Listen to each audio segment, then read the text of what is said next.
Hi, I'm Ricky Alexander. And I'm Meg Farrell. And this is The Back Porch. We're here today with jazz historian and Grammy-nominated Colin Hancock, multi-instrumentalist, putting out incredible reissues of forgotten artists.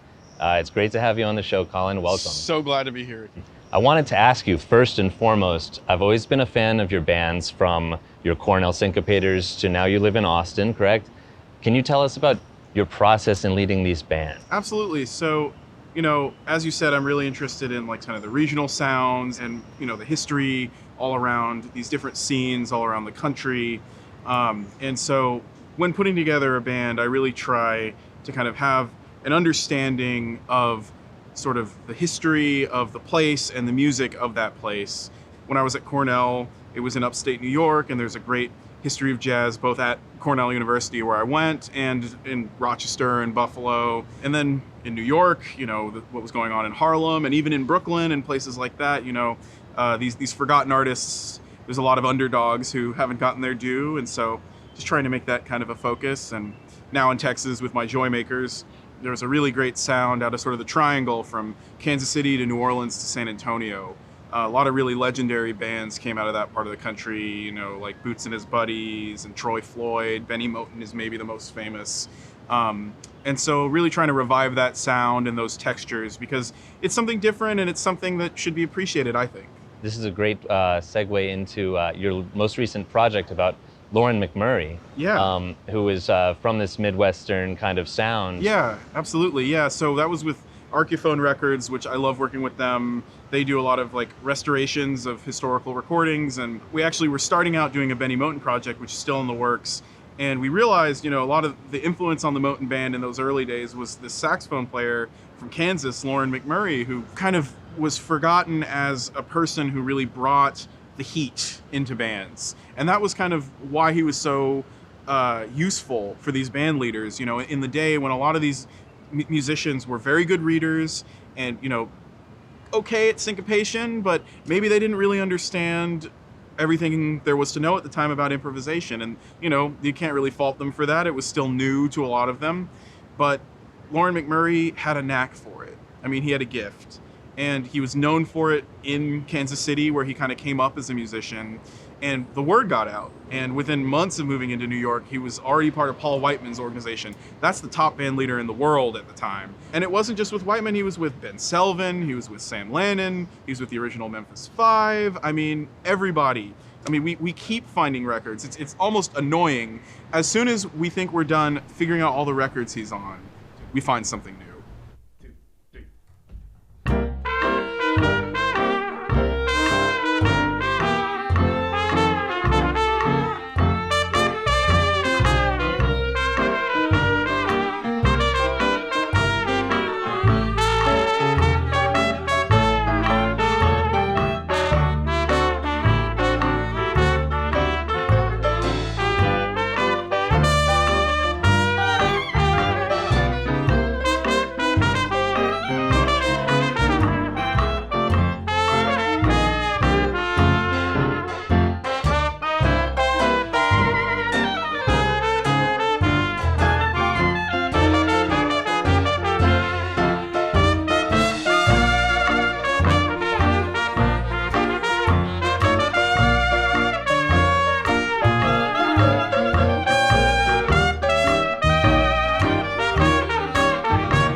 think that your knack for understanding regional bands, your interest in history, like where does all that come from? Does it come, I mean, your father's a historian? Yeah, absolutely. So we were talking about earlier, my family history on both sides, there's sort of a lot of kind of tradition.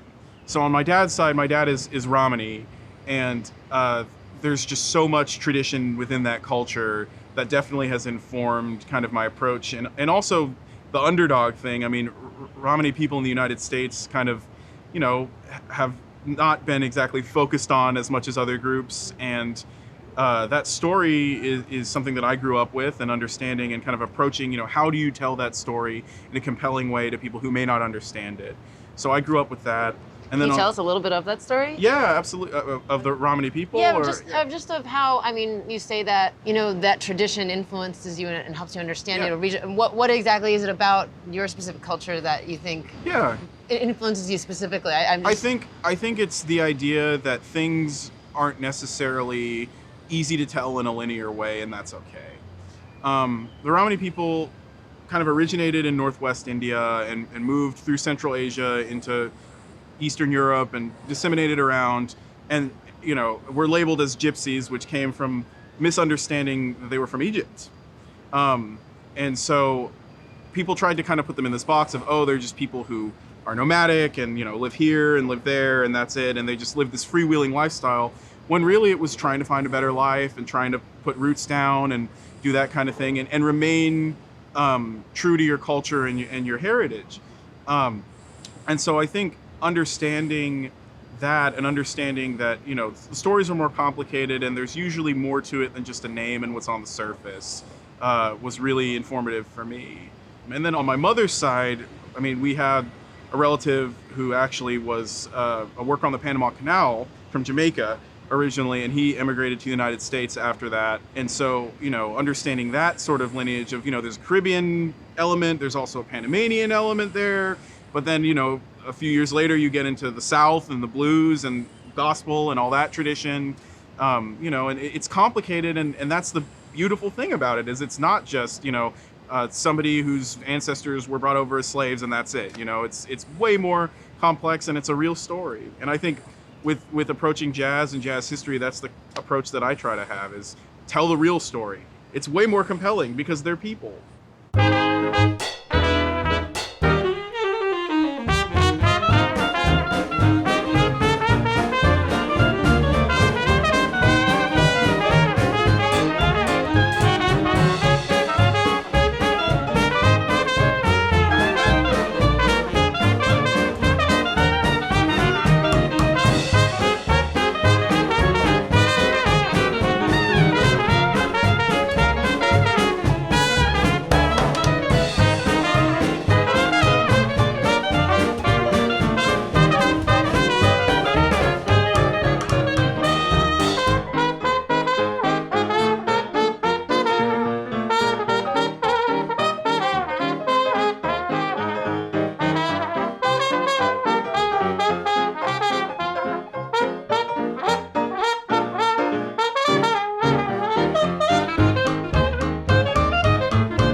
because I took a look at somebody else. Oh, that's no reason, put me on that shelf, no, no. Angry